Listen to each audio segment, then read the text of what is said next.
नमस्कार विद्यार्थी मित्रांनो, अमेझिंग ग्लोरियस या चॅनलमध्ये आपलं स्वागत आहे. तुम्हाला आमचे व्हिडिओ आवडल्यास लाईक करा किंवा आमचे व्हिडिओ आपण प्रथमच बघत असल्यास आमच्या चॅनलला सबस्क्राईब करा. म्हणजेच आमचे व्हिडिओ आपल्याला सर्वात प्रथम बघायला मिळतील. या व्हिडिओजमध्ये आपण इयत्ता 10वी विषय भूगोल घटक क्रमांक 3 प्राकृतिक रचना व जलप्रणाली या पाठ्यघटकाचा भाग 3 अभ्यासणार आहोत. बघा, यापूर्वी आपण पार्ट 1 मध्ये जर बघितलं नसेल तर डिस्क्रिप्शनमध्ये आपल्याला पार्ट 1 ची लिंक दिलेली आहे, ती बघा. त्यानंतर पार्ट 2 मध्ये आपण ब्राझीलची प्राकृतिक रचना व जलप्रणाली अभ्यासलेली आहे. हा व्हिडिओसुद्धा बघितला नसल्यास तुम्ही डिस्क्रिप्शनमध्ये गेल्यास तुम्हाला पार्ट 2 मधून लिंक मिळणार आहे. आणि या व्हिडिओजमध्ये आपण भारतातील जलप्रणाली या पाठ्यघटकाचा अभ्यास करणार आहोत. बघा, भारतामध्ये प्रामुख्याने उगम क्षेत्रानुसार हिमालयीन नद्या व द्वीपकल्पावरील नद्या असं वर्गीकरण केलं जातं. जसं आपण ब्राझीलमध्ये ॲमेझॉन नदीचं खोरं, पॅराग्वे आणि पॅराना नदीचं जलप्रणाली आणि सावो फ्रान्सिस्को अशा प्रकारे 3 प्रमुख जलप्रणालींविषयीची माहिती अभ्यासली होती. त्याचप्रमाणे भारतामध्ये सुद्धा हिमालयीन नद्या व द्वीपकल्पावरील नद्या असं वर्गीकरण केलं जातं. आपण प्रथम बघू हिमालयातील नद्या. बघा,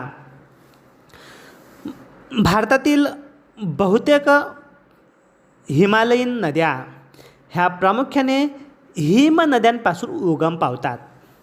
आता हिमनद्या म्हणजे काय हे आपल्याला प्रथम समजून घ्यायचं आहे. आपल्याला माहीत आहे की भारतातील हिमालय पर्वत हा सर्वात उंच असा पर्वत आहे आणि उंच असा पर्वत असल्यामुळं या ठिकाणी हिमवर्षाव होत असतो. आणि हिमवर्षाव म्हणजेच बर्फ पडत असल्यामुळं या बर्फापासून अनेक नद्या बर्फ वितळत असल्यामुळं या वितळणाऱ्या बर्फापासून अनेक नद्यांचा उगम झालेला आहे. त्यालाच हिमनद्या असं म्हणतात. त्यामुळे उन्हाळ्यातही यांमधून मोठा विसर्ग होतो.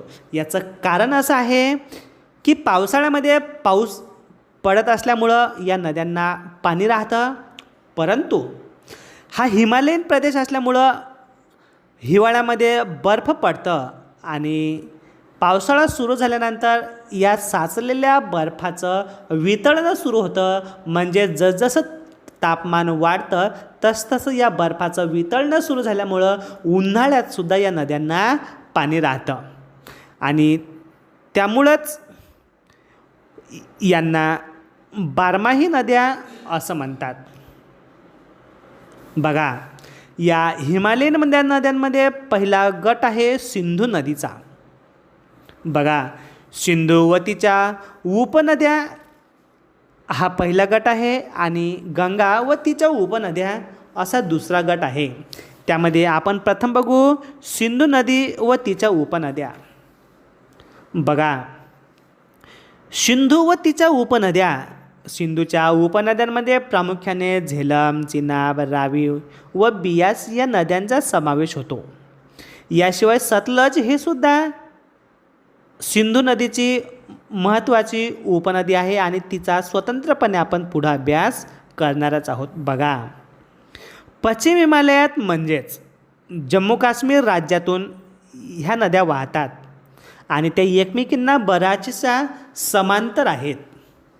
आपण सुरुवातीला अभ्यासल्याप्रमाणे की सिंधूची एक प्रमुख उपनदी म्हणून सतलज ही नदी मानली जाते. आपल्याला माहीत आहे की हिमालय पर्वतामध्ये मानसरोवर एक ठिकाण आहे आणि या मानसरोवराजवळ गंगोत्री या ठिकाणी जशी गंगा नदी उगम पावते तशाच प्रकारे सतलज ही नदी मानसरोवराजवळ उगम पावते आणि या मानसरोवराजवळून पश्चिम दिशेकडे म्हणजेच जम्मू काश्मीरमधून पाकिस्तानकडे या नदीचा प्रवाह आहे. बघा, सतलज व तिच्या उपनद्यांमधील गाळाच्या संचयनातून भारतातील पंजाबचे मैदान तयार झालेले आहे. आपण घटक क्रमांक 3मध्ये म्हणजेच या व्हिडिओच्या या धड्याच्या पहिल्या पार्टमध्ये आपण उत्तर भारतीय मैदानाची सविस्तर माहिती अभ्यासलेली आहे. आणि हा उत्तर भारतीय मैदान हा प्रामुख्याने गाळापासून तयार झालेला हा भाग आहे. आणि हिमालयात उगम पावणाऱ्या ज्या नद्या दक्षिण वाहिनी आहेत या संपूर्ण नद्यांच्या गाळापासून हा प्रदेश तयार झालेला आहे. सिंधू नदी पुढे पाकिस्तानात जाते व ती अरबी समुद्रास मिळते. त्यानंतर आपण बघू गंगा नदी व तिचा गट. बघा, गंगा नदी हिमालयातील गंगोत्री म्हणजेच हिम नदीपासून उगम पावते. ही नदी हिमालय ओलांडून मैदानी प्रदेशात आल्यानंतर ती पूर्व वाहिनी बनते. बघा, आकृतीमध्ये मानसरोवर या ठिकाणी गंगोत्री हे ठिकाण दाखवलेलं आहे. आणि गंगोत्रीचा उगम हा पूर्वेकडे म्हणजेच चायनाकडे सुद्धा आहे आणि नैऋत्येकडे ही दक्षिणेला येऊन पूर्व वाहिनी बनते. म्हणजेच भारतामध्ये उत्तर प्रदेश,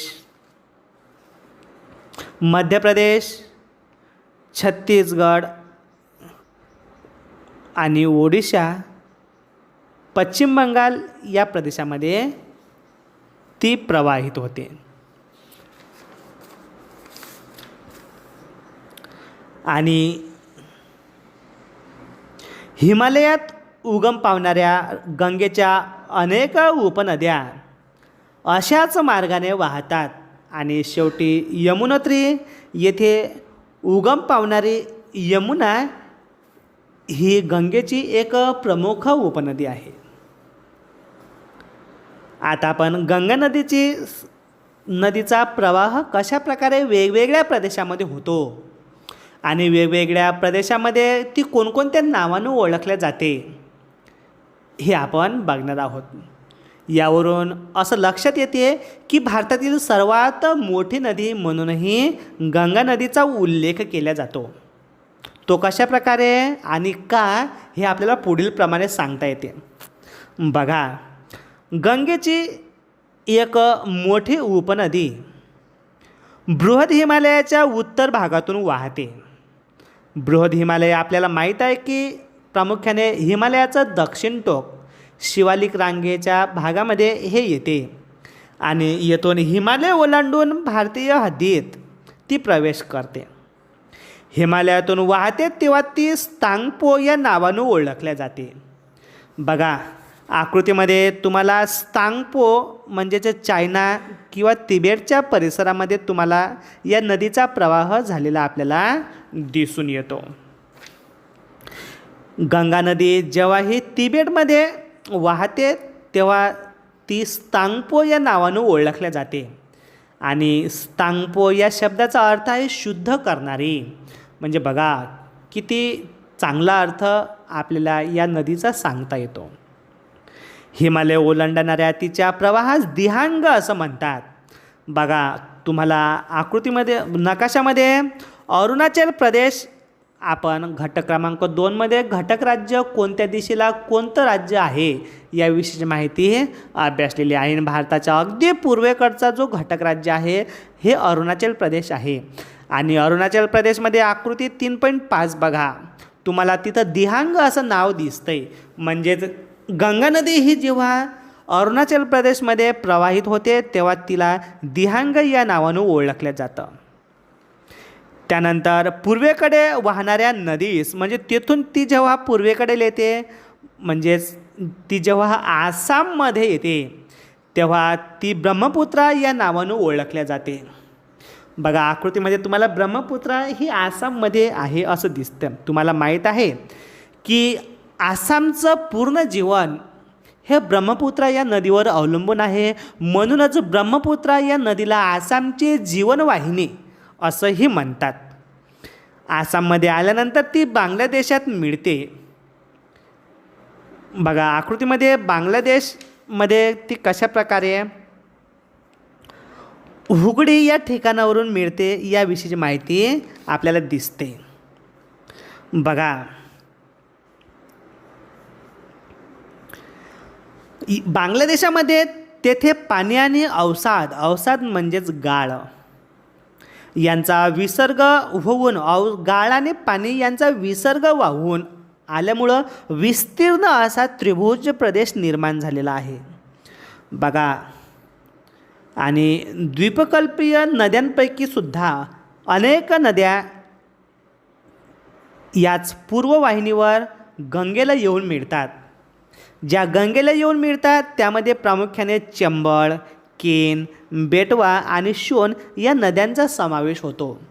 बघा तुम्हाला माहीत असेल की शोण, बेटवा, केन आणि चंबळ ह्या ज्या नद्या आहेत ह्या प्रामुख्याने ज्या परिसरामध्ये आहेत या नद्यांना 12ही महिने पाणी राहतं आणि 12ही महिने पाऊस असल्यामुळं या भागांना नेहमीच महापूर येतात. आणि तुम्हाला माहीत आहे की महापूर आल्यामुळं तेथील सागर किनाऱ्याच्या बाहेर पाण्याची पातळी येते, पाण्याचा प्रवाह वाहायला लागतो आणि या किनाऱ्यावर जर वस्ती राहत असेल तर आपल्याला त्या लोकांना कशा प्रकारे स्थलांतर करावं लागतं, जर नाही केलं तर कशा प्रकारे आर्थिक व वित्तहानी होते, जीवित व वित्तहानी होते याविषयी माहिती आपल्याला मिळणार आहे. आणि यामध्ये प्रामुख्याने शोण आणि बेटवा या नदींचा समावेश होतो. म्हणजेच महापुराच्या माध्यमातून लोकांचं जनजीवन विस्कळीत करण्यामध्ये ह्या नद्या ओळखल्या जातात. त्यानंतर या नद्यांचा दुसरा प्रकार आपण बघणार द्वीपकल्पावरील नद्या. बघा आपण घटक क्रमांक 3मध्ये प्राकृतिक रचनेची माहिती अभ्यासत असताना द्वीपकल्प म्हणजेच दख्खनचे पठार याविषयीची माहिती अभ्यासलेली आहे. आणि जे अनेक भारताचे प्राकृतिक विभाग आहेत त्यापैकी सर्वात मोठा प्राकृतिक विभाग म्हणूनही या द्वीपकल्पाचा भाग ओळखला जातो. बघा या द्वीपकल्पीय नद्यांचे वर्गीकरण प्रामुख्याने 2 प्रकारे केले जाते. त्यामध्ये पहिला आहे पूर्ववाहिनी आणि दुसरा आहे पश्चिम वाहिनी. बघा तुम्हाला माहीत आहे की या द्वीपकल्पाच्या पश्चिमेकडे सह्याद्री पर्वत आहे आणि इथंच हा पश्चिम घाट आहे असंही म्हणतात. या उलट पूर्वेला प्रामुख्याने निलगिरी पर्वत, अन्नमलई पर्वत आणि महेंद्रगिरी अशा प्रकारचे पूर्वेला हे पर्वत आपल्याला दिसून येतात. द्वीपकल्पीय नद्यांतील विसर्ग हा पावसावर अवलंबून आहे. पावसावर अवलंबून आहे म्हणजेच तुम्हाला माहीत आहे की भारतातील पाऊस हा प्रामुख्याने मोसमी आहे. म्हणजेच फक्त पावसाळ्यामध्येच विशिष्ट अशा कालावधीमध्ये भारतामध्ये पाऊस पडतो म्हणून त्याला मोसमी पाऊस असं म्हणतात. आणि द्वीपकल्पावरील नद्या यांना प्रामुख्याने पावसाळ्यामध्येच पाणी राहतं. पावसाळ्यानंतर पावसाचं प्रमाण कमी झाल्यानंतर या नद्यांचं पाण्याची पातळीसुद्धा कमी कमी होत जाते. म्हणजेच उन्हाळ्यामध्ये पाऊस नसल्यामुळं या नद्यासुद्धा कोरड्या होताना दिसून येतात. आणि म्हणूनच द्वीपकल्पीय नद्या ह्या निसर्गातील पाण्यावर अवलंबून आहेत असं म्हटलं जातं. आणि त्यामुळे या नद्यांच्या खोऱ्यात पुराच्या आपत्तीचा धोका सहसा नसतो. कारण पावसावर अवलंबून राहत असल्यामुळं या नद्यांना फक्त पावसाळ्यामध्येच पूर येतो. आणि पावसाळ्यामध्ये नदीकाठी राहणारे जे लोक आहेत, जे गावं आहेत त्यांचं स्थलांतर केलेलं असल्यामुळं यांना कोणत्याही प्रकारच्या महापुराचा धोका राहत नाही. आणि म्हणूनच या नद्यांना हंगामी नद्या असंही म्हणतात. त्यानंतर आपण बघू पश्चिम घाट. बघा, पश्चिम घाट व अरबी समुद्र या दरम्यान वाहणाऱ्या नद्यांची लांबी कमी असते आणि लांबी कमी असल्यामुळं पाण्याचा वेग हा जास्त असतो. याचं कारण असं आहे की पश्चिम घाट हा प्रामुख्याने अरबी समुद्रामध्ये आपल्याला डायरेक्ट अरबी समुद्रामध्ये या पर्वताच्या रांगा मिळत असल्यामुळं पर्वतावरून वाहून येणारं पाणी हे डायरेक्ट आपल्याला अरबी समुद्रामध्ये वाहून जातं आणि म्हणून इथं पाण्याचा वेग जास्त असतो. त्यानंतर केरळ, कर्नाटक, महाराष्ट्र, दक्षिण गुजरातमधील किनारी प्रदेशातील नद्यांचे गुणधर्म सर्वसाधारणपणे सारखेच येतात, कारण या सर्व भाग हा प्रामुख्याने पश्चिम घाटाचा आपल्याला दिसून येतो. त्यानंतर उत्तर गुजरातमधील खंभातच्या आखातात किनाऱ्यावर येऊन मिळणाऱ्या नद्या हा एक वेगळाच गट आहे आणि या गटामध्ये तापी, नर्मदा, मही आणि साबरमती या नद्यांचा समावेश होतो. तुम्हाला माहीत आहे की गुजरातमधील सर्वात महत्त्वाची आणि मोठी नदी म्हणूनही साबरमती हिचा उल्लेख केला जातो. साबरमती ही नदी तशी ऐतिहासिक आहे. तुम्हाला माहीत आहे की आपल्या भारतामध्ये जो स्वातंत्र्य लढा झालेला आहे त्यामध्ये प्रामुख्याने साबरमती या ठिकाणी मिठाचा सत्याग्रह झालेला आपल्याला दिसून येतो. बघा, तापी व नर्मदा या खचदरीतून वाहतात असे मानले जाते.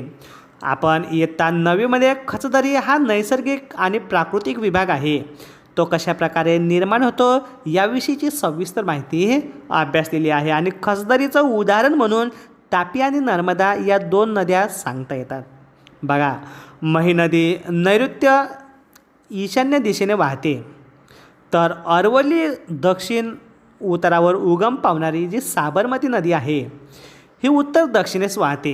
याशिवाय अरबी समुद्रास मिळणारी नदी म्हणजे अरवलीच्या पश्चिम उतारावर उगम पावणारी लुनी नदी आहे. लुनी नदीचं वैशिष्ट्य म्हणजे की राजस्थानच्या वाळवंटामध्ये ही नदी लुप्त झालेली आपल्याला दिसून येते आणि अशा प्रकारे पुढं ही नदी अरबी समुद्राच्या कच्छच्या आखातात मिळते. त्यानंतर भारतातील जलप्रणालीचा शेवटचा भाग तो म्हणजे बंगालच्या उपसागरास मिळणाऱ्या नद्या. बघा, द्वीपकल्पाचा बराचसा प्रदेश बंगालच्या उपसागराच्या पाणलोट क्षेत्राचा भाग आहे. आपल्याला माहीत आहे द्वीपकल्प हा प्रदेश प्रामुख्याने भारताचा दक्षिण भाग म्हणूनही ओळखला जातो. या द्वीपकल्पाच्या पूर्वेकडे बंगालचा उपसागर आणि पश्चिमेकडे अरबी समुद्र आहे आणि या बंगालच्या उपसागरामध्ये प्रामुख्याने गंगेशिवाय महानदी, गोदावरी, कृष्णा व कावेरी या प्रमुख नद्यांचा समावेश होतो. गोदावरी, कृष्णा व कावेरी या 3ही नद्यांचा उगम हा पश्चिम घाटाच्या पूर्व उतारावर झालेला आहे. आपल्याला माहीत आहे की गोदावरीचा उगम आपल्या सह्याद्री पर्वताच्या नाशिकमधील त्र्यंबकेश्वर या ठिकाणी झालेला आहे आणि इथून ही नदी अगदी पूर्व किनारपट्टीवर जाऊन अरबी बंगालच्या उपसागराला मिळते. यावरून गोदावरी ही पाणलोट क्षेत्राच्या दृष्टीने भारतातील दुसऱ्या क्रमांकाची नदी आहे असं मानलं जातं आणि पहिल्या क्रमांकाची नदी आहे ती गंगा आणि भारताच्या पूर्वेकडून पश्चिमेकडे किंवा पश्चिमेकडून पूर्वेकडे दोन्ही टोकं व्यापणारी नदी म्हणून गोदावरीचा उल्लेख केला जातो. बघा, कृष्णा नदीचे खोरे गोदावरीच्या दक्षिणेस आहे आणि भीमा व तुंगभद्रा या कृष्णा नदीच्या 2 प्रमुख उपनद्या आहेत. यासोबतच कावेरी ही नदी कर्नाटक आणि तामिळनाडू या राज्यातून वाहते आणि तुम्हाला माहीत आहे की कावेरी नदीचा पूर्वेपासूनच जलसिंचनासाठी या प्रदेशामध्ये उपयोग केला जातो. अशा प्रकारे घटक क्रमांक 3 हा आपल्याला 3 पार्टच्या माध्यमातून समजून घेण्याचा प्रयत्न केलेला आहे. पुढील व्हिडिओजमध्ये नवीन विषयाची माहिती आपण घेऊन येणार आहोत. धन्यवाद.